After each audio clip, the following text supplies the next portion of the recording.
Our viewers' requests have finally been answered. Today we have gotten our hands on the all-new Chevy Bolt, also known as the Opel Ampera E in other world markets. The Bolt is General Motors' second dedicated electric vehicle. This car was designed from the ground up to be an EV. That's different than something like the Spark EV or even something like the Hyundai Ioniq, which was designed both as a hybrid and as an EV from the beginning. The market really is divided into three categories. We have EV conversions, something like the Golf, the Kia Soul, the Ford Focus, etc.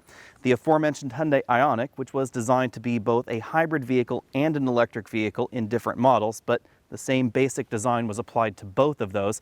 And then we have cars like the Tesla Model S, Model 3, and of course the Chevy Bolt, which were designed from the very beginning to be pure EVs. Thanks to the dedicated EV design of the Bolt, they were able to put a massive battery pack under the car, allowing this to go between 210 and 260 miles depending on how you drive it. And with the price tag under $30,000, if you qualify for the maximum in tax incentives, it really is pretty easy to understand why the Chevy Bolt is currently the best-selling car in America with a plug. Up front, we can definitely see the family resemblance between the Bolt, the Volt, and other Chevy products in America. Be sure and let me know what you think down there in the comment section below about the name of this electric vehicle. Personally, I think that Chevy should have named it something different than Bolt because Bolt is awfully close to Volt, and Volt is their plug-in hybrid. You'll notice up front that we don't really have many grille openings. That is to improve aerodynamics and because cooling is not as big of a requirement with an electric vehicle as it is with a gasoline car. So this section right here mimics sort of a grille with its textured pattern in there, but it doesn't actually do much cooling. At 164 inches long, this is a subcompact vehicle for America. This is about 1 inch longer than a Kia Soul, and it slots right between the Volkswagen E-Golf in terms of overall size and a Honda Fit. This is almost a full foot shorter than something like a Chevy Cruze hatchback. That also means that the Bolt is notably shorter than something like a Chevy Volt or a Hyundai Ioniq or even a Tesla Model 3. Some people want to call the Chevy Bolt more of a crossover, but this really is more of a hatchback. And the hatchback profile is very practical because even though this is a subcompact vehicle in America, we find combined legroom, rear headroom, and cargo room that exceeds the average compact sedan in America. Out back, we have tail lamp modules with this very distinctive lightning bolt pattern inside and a light pipe running there along the bottom. You'll notice that the turn signal lamps are down here in a separate module. This is also where we find the backup lights and duplicate tail lamps because the tail lamps are actually right here on the hatchback lid themselves, very much like we see in Audi Q5, Q7 models, etc. And that means that when the hatch is open, they have to duplicate the tail lamp light right down here lower. Beneath the Chevy logo on the back of the vehicle, you notice that we actually have two cameras right here above the license plate. One is used for the backup camera and 360-degree camera system, and the other is used for the rear view camera. The rear view camera is sort of an alternative to the traditional rear view mirror, and then we have this little block right here, which is actually a washer nozzle that helps clean these cameras. You'll find the other cameras for the 360-degree camera system right here under the side view mirrors. Under the hood, we find the car's electric motor. This produces 200 horsepower and 266 pound-feet of torque, making this one of the more powerful electric vehicles we find in the United States. In fact, outside of current products by Tesla, you really won't find a more powerful EV in America. The motor sends power to the front wheels only via a single-speed reduction gear set. This isn't really a true transmission, although we frequently call them one-speed automatics. According to the EPA, the overall range of the Bolt is 238 miles on a complete charge. Obviously, based on your driving cycle, you could get either more than that or less than that. Although I'm not the biggest fan of the MPG or miles per gallon equivalent score, this comes in at 119 mpge, and it is a method of comparing one vehicle's efficiency to another. This is about 12% more efficient than a Kia Soul EV, but about 13% less efficient than the brand new Hyundai Ioniq. The battery is located in a module that runs almost the entire length of the vehicle under the entire passenger area. It's a 60 kilowatt-hour lithium-ion battery pack that features active cooling and active heating. The battery is charged via an onboard 7.2 kilowatt battery charger that can charge the battery from 0 to completely full in about 9 hours if you have access to a proper level 2 charging station. There's also DC fast charging available as an option for $750, and that will give you 90 miles of range for a 30-minute fast charge if you can find a DC fast charge station that supports the latest SAE fast charge standard. If you do arrive at a station that supports the prior generation standard, then you won't get quite as many miles for 30 minutes. Although electric vehicles require less cooling than a standard vehicle, they still require cooling. And you notice we actually have 3 completely separate cooling loops in this vehicle. One is strictly for the battery. It can either cool the battery or heat the battery, or it can also air condition the battery because there's actually a heat exchange unit right over here for the loop that services the battery itself. We then have one coolant loop that is used to heat the cabin. So there's a resistive element heater over there. You can use up to 9 kilowatts to heat the water and then heat the cabin. And then we have another coolant loop sort of right over here, and that handles the electronics modules, the motor, etc. It's worth noting that there is one thing that we don't find under the hood of the Bolt EV, and that is a heat pump. Instead of using a heat pump to heat the cabin, this vehicle uses a resistive element heater. Heat pumps are much more efficient than resistive heaters because a resistive heater basically is creating new heat, for lack of a better term, whereas a heat pump is actually moving heat from outside the vehicle to the inside of the cabin, and moving heat around actually consumes less electricity than creating new heat. That's why heat pumps in houses are more efficient than using a plug-in wall heater. You might be wondering why General Motors did not put a heat pump in the Bolt. It likely had to do with cost. Chevy wanted to make sure that this vehicle was just about $30,000 starting after all those tax credits, so they did have to keep a few features out of the vehicle that would have otherwise raised its price. And that's why we don't find things like a heat pump under the hood, we don't find power seats, we don't find a huge panoramic moonroof like we do find in some other EVs out there. Although obviously the resistive element heater under this hood is going to cut your battery life if you live in a colder climate, you will still get considerably more range out of this car than any of the other mainstream EVs in America. Thanks to the very upright profile of the Bolt, front seat headroom and legroom are very generous, and there really is not much of a lip to get over to get into the car. That makes it pretty easy for people that may have a little bit less mobility in their legs to actually get into the vehicle. We also have a tilt telescopic steering column with a large range of motion. But we don't find power seats in any version of the Bolt. We also don't find really that much padding. These seats are quite thin. Because of the lack of padding, lack of adjustment, and lack of lumbar support, I am going to have to give these seats 5 out of 10 points when it comes to our front seat comfort index. In terms of rear seat comfort, I'm going to give this 9 out of 10 points. We find a very generous amount of legroom made possible by those front seat backs that made the front seats a little bit less comfortable, and a very generous amount of headroom thanks to the upright profile. Now, we still find a little bit more combined legroom and headroom in something like a Kia Soul Eevee, but we don't find the range, of course, in that model that we find in the Bolt. Because the Bolt is a subcompact vehicle, not a compact vehicle, there's a little bit less room across the rear bench than your average compact sedan, and that will play into things if you plan on putting things like child seats or 3 adults across the back.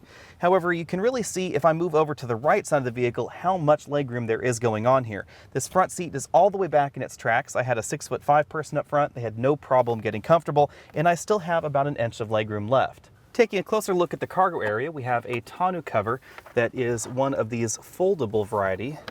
It's not a roller style. However, if you manage to remove it from the vehicle here, there we go, you can simply roll this up into a ball and then store it somewhere in the vehicle. That somewhere could be right here under this load floor because this is a 2-tiered load floor. This tips up into position like that, or you can completely remove it or drop it down to its lower position. Going further down the rabbit hole, if we lift this up, we find a black styrofoam lid, and this is over what looks to be a spare tire well, but it would not actually be able to accommodate a spare tire. This is where we find things like the tow hook for the vehicle, and we also have the temporary charge cord. As we look around the interior, keep in mind that we are in a top-end trim, but we do not find a panoramic moonroof or sunroof like we do find in some of the competition. We have fixed-height seatbelts for the driver and the front passenger, and 2-way adjustable headrests. Although the seats are asymmetrical, they are mirror images of one another, so the driver's seat is the exact reverse of the passenger seat we're looking at. Although the center section of the seat material is perforated, these seats are just heated, not ventilated. As we've come to expect from most mainstream EVs in America, the majority of the front door panels are made from hard-touch plastics. We have a hard plastic upper section and lower section, and then a soft-touch armrest right there. It's a little hard to tell on the camera, but we actually have a textured surface on this white trim. It's sort of a carbon fiber effect trim. As we move over to the dashboard, that textured white trim meets up with glossy white trim, separating that area from the upper section of the dashboard. The dashboard material is an injection molded plastic that has sort of a rubbery coating on it to make it feel a little bit more premium. We have, again, that white trim section right there, the textured section, and then we have a fairly large glove compartment on the passenger side. This is a bin style, and I was able to fit a large tablet computer inside. In the center of the dashboard, we have two large air vents, a very large standard touchscreen infotainment system, and then the controls for the single zone automatic climate control system, some radio controls over here. There's also a hazard light button, sport button, and traction control disable, as well as the keyless go button over here on the left. Continuing down the dashboard, we find a 12-volt power port, a pocket where you could put something like a smartphone, and then a stationary storage area right there between the front passenger and driver's footwells. Behind that, we have two large cup holders. I have the vehicle's key right there inside one of them. It's a pretty standard General Motors key. Behind the cup holders, we find a joystick-style shifter, very similar to what we see in modern BMW models. This is also shared with a number of other Buick vehicles. There's an unlock button right over here on the driver's side. We push that button and then pull it down for drive. You'll notice this returns to center. To toggle between drive and low, we simply pull it back, and you'll notice that the light changes from D to L based on the mode that we're in. Neutral is one toggle forward. Again, you'll notice that it turns red right there for the N. Reverse is accessed by pushing the unlock button, toggling all the way forward and then over to the left. Again, you'll see the R lights up right there. And if you want to park the car, we simply press the P button at the top. A nice touch with this shifter is that if we're in drive and we simply turn the vehicle off, it automatically parks it and applies the parking brake. Between the front seats, we find a softly padded center armrest that is optional. If we open this up, we find a storage tray right here that can be removed, and that gives us access to a very deep storage well where you could very easily put 2.5 gallons of milk. In front of that, we have a small storage cubby right here, two USB inputs, an auxiliary input, and a place to stick smaller smartphones. My iPhone 7 Plus won't fit in this slot. The instrument cluster uses a smaller LCD than the standard infotainment system, and this gives us things like our battery readout over here on the left. In an interesting touch, we don't have the battery displayed as a percent, we really just have miles available. The display is telling us that based on our current battery charge and our driving history, we should expect about 207 miles out of this battery, but we could get a maximum of 260 or a minimum of 169 miles, depending on how we drive the car from now on. That's obviously a pretty big range, but that's understandable, of course, because this battery is quite large.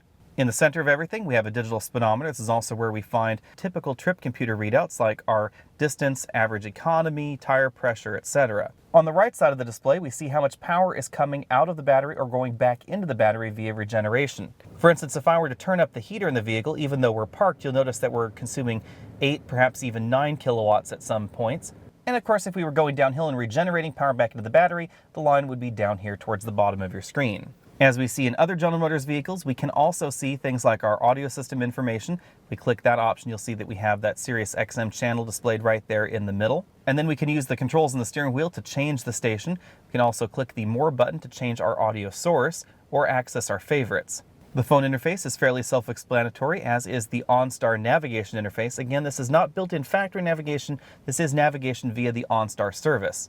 You can also change the layout of the screen. We can choose between enhanced, modern, and a classic layout. The classic layout and the modern layout are somewhat similar to what we see in the Chevy Bolt. The steering wheel is a 3-spoke design, very similar to other Chevy steering wheels. You'll find the controls for the cruise control over here on the left. We have a distance button right here because we do have collision alert in this vehicle, although we don't have radar adaptive cruise control. There's also a button to enable and disable the lane keeping system and the heated steering wheel. On the right side of the wheel, we have a phone button, a voice command button, and then this joystick button controls that multifunction LCD instrument cluster.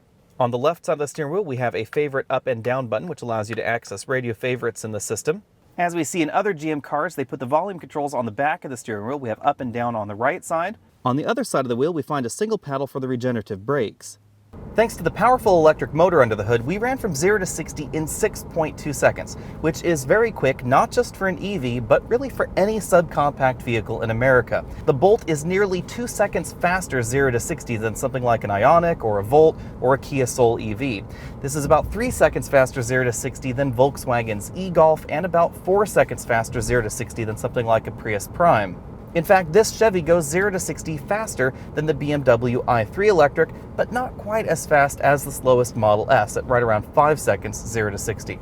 Acceleration is definitely limited by traction because we have two 1550R17 tires in this vehicle, which are pretty average for base models of compact sedans, but this weighs about 600 pounds more than the average mid-size sedan, and we have 266 pound-feet of torque out of this motor at very, very low RPMs. And that means that even If I'm going 40 miles an hour and you floor the car, you get a noticeable amount of torque steer, and you also get some front wheel slip. So in order to get 6.2 seconds 0 to 60, launches are very, very important.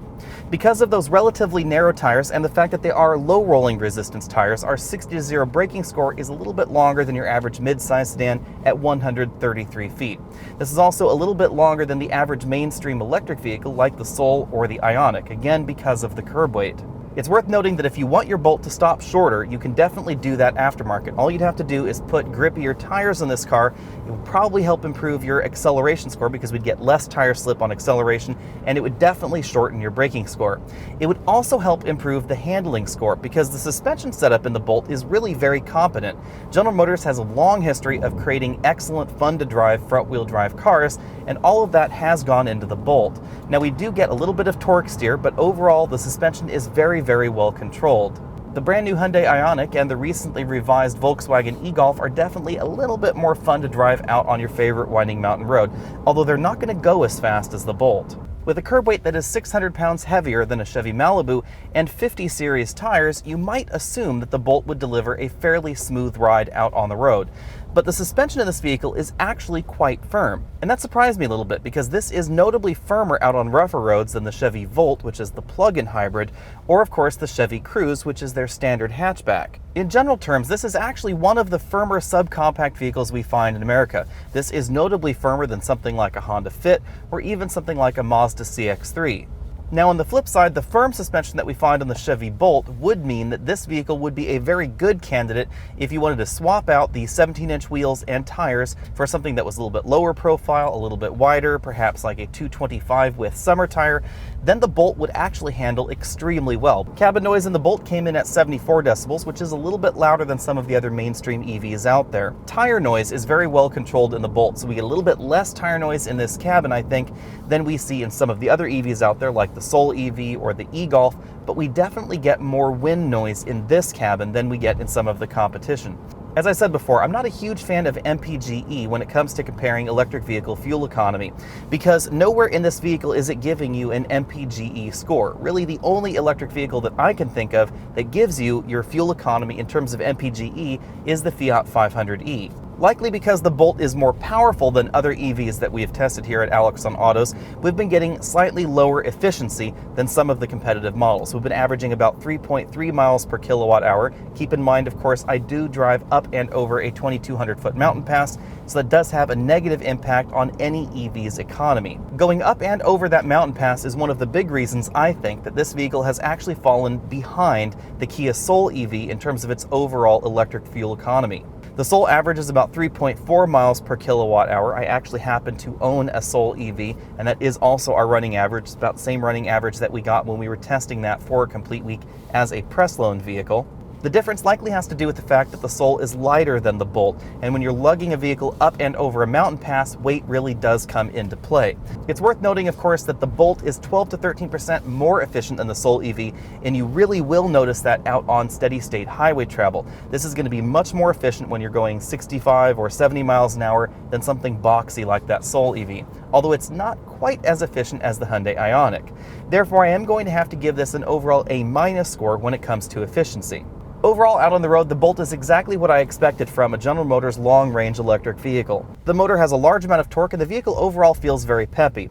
The suspension is overall very well tuned as well, although it is a little bit on the firm side for my tastes. This is the kind of vehicle where you could very easily put grippier tires on it and get excellent handling for a subcompact hatchback. But of course, the biggest thing about the Bolt is the range, because you can get 250, 260, even 270 miles out of this vehicle if you treat it gently. And that puts this right in the same range as the average American vehicle with the gas tank. Now, on the downside, if you don't have a home 240 volt charger, this is the kind of vehicle that will be a little bit hard to live with if you don't want to invest in that home charger. A lot of people for some reason ask me, I want to buy an EV, but do I really need to get a home charger? On some of the vehicles that had smaller batteries where you could fill up the entire battery in about 24 hours, you could probably live without one. But in the Chevy Bolt, this could take 60 to 70 hours to completely fill the battery if you're not using a home 240 volt charger. And that home 240 volt charger would drop total charge time, even if it was completely empty, to about 9 hours or so. And that is a really, really big difference. So this is definitely the kind of vehicle where if you want to drive it further than you're driving any other mainstream EV, if you want to be able to drive this 120 or 200 miles a day, you really can in the Bolt, but you do need to get a home charger.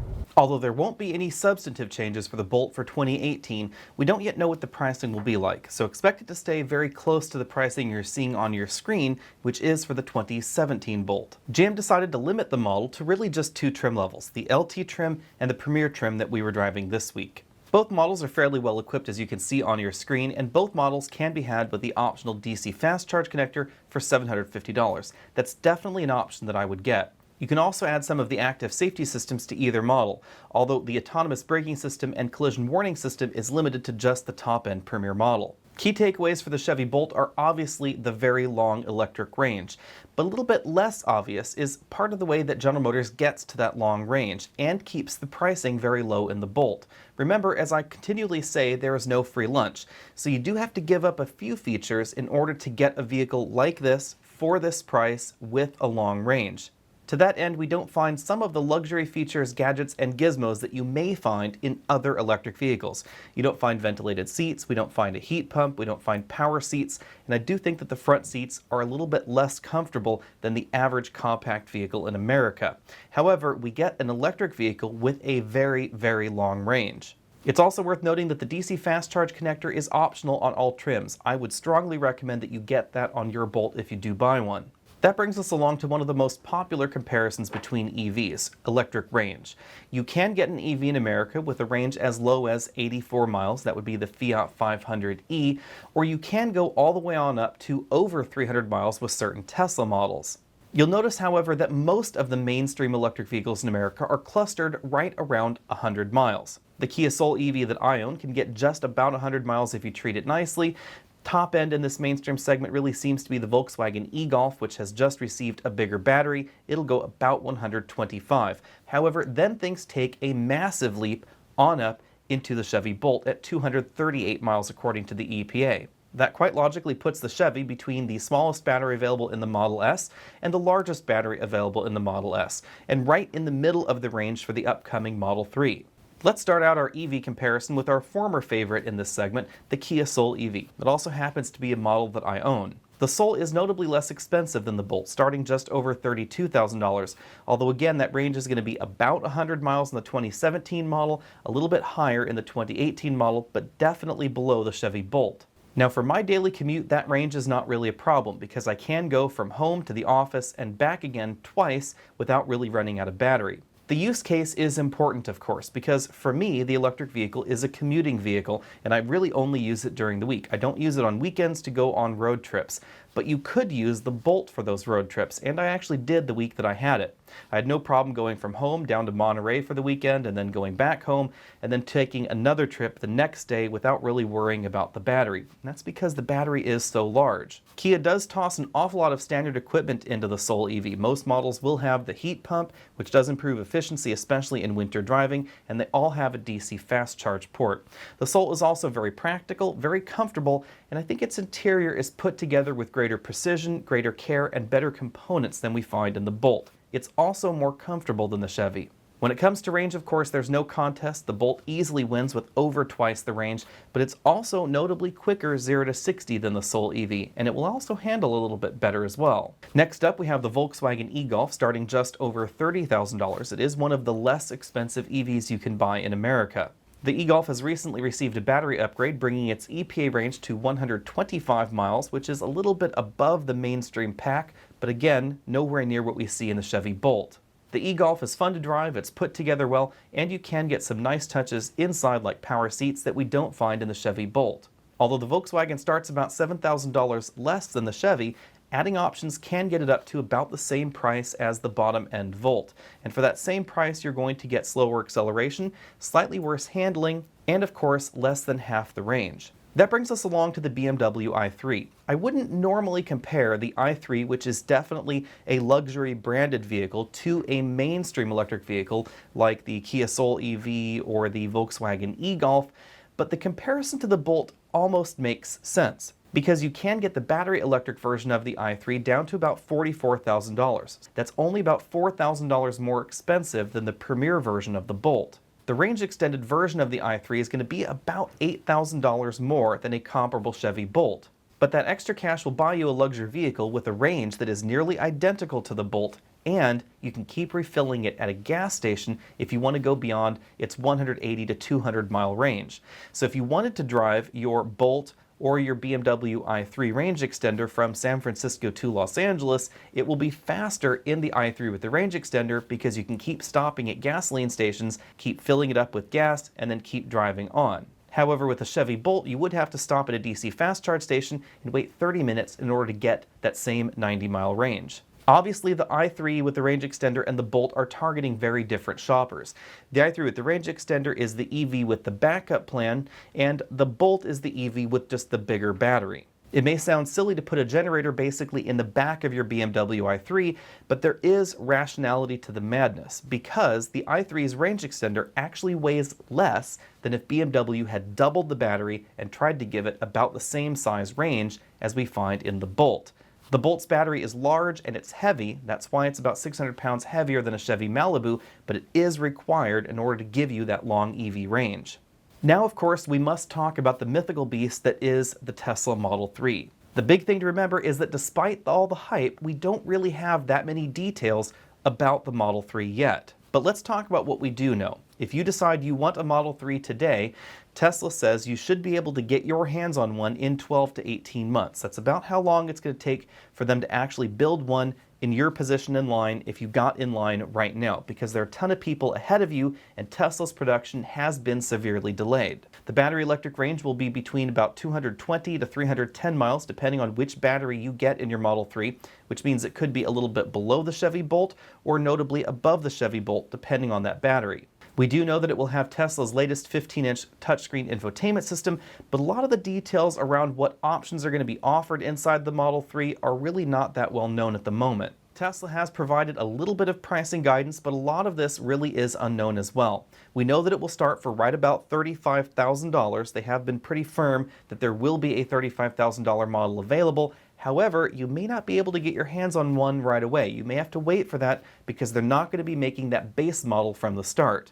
That base model is also going to be available only in black. If you want any color other than that, you're going to have to pay $1,000 extra. It also won't have their autopilot system, it won't have all-wheel drive, and it won't have the bigger battery. If you want a battery range that beats the Chevy, expect to pay about $50,000 for that model, and if you add all of the options, expect it to be easily in the 60s. That means that rationally the Tesla Model 3 is not really a Chevy Bolt competitor, and I didn't really expect it to be either, because Tesla creating a $35,000 vehicle is very much like BMW or Mercedes creating their $30,000 CLA or the BMW 2 Series, etc. Those luxury manufacturers are targeting a low starting price, but when you start adding options to it, you're going to get considerably more expensive than a mainstream car. That's really not terribly surprising. That's just because Tesla is a luxury brand. That means that when you think about this a little bit more expansively, the true competitor for the Model 3 is not the Chevy Bolt. It really is the BMW 3 Series, the A4, the Volvo S60, the Mercedes-Benz C-Class. And of course that makes complete sense because the Tesla Model S is not really a full-size American sedan competitor, it is more of a mid-size luxury sedan competitor. And that brings us right along to my top pick in this segment, which has to be the Chevy Bolt. Even though I found the front seats a little uncomfortable for my body shape and my back, the Bolt really still has to win the top honors because it is a very good value and it has an enormous battery pack. The Bolt is the kind of electric vehicle that you could easily integrate to a daily commute that is 60 or 70 or perhaps even 80 miles one way to work. If you have a daily commute that's in the 40 or perhaps 50 mile range, you could integrate the Ioniq into your daily routine. The seats are going to be more comfortable. I found the overall interior better put together than in the Chevy Bolt, but the big caveat there is the range. It's not going to have the range that we find in the Chevy. And of course, in addition to that, it won't have the acceleration that we find in the Bolt. The Bolt is really quick 0 to 60, and it would be an awful lot of fun if you put summer tires on it. I actually wouldn't mind doing that because even though it would take, maybe 10-15% off your fuel economy, the battery is so big you could still get over 200 miles of range, put some 225 with summer tires on there, and you could have yourself a hot electric hatch. I'll see you next week.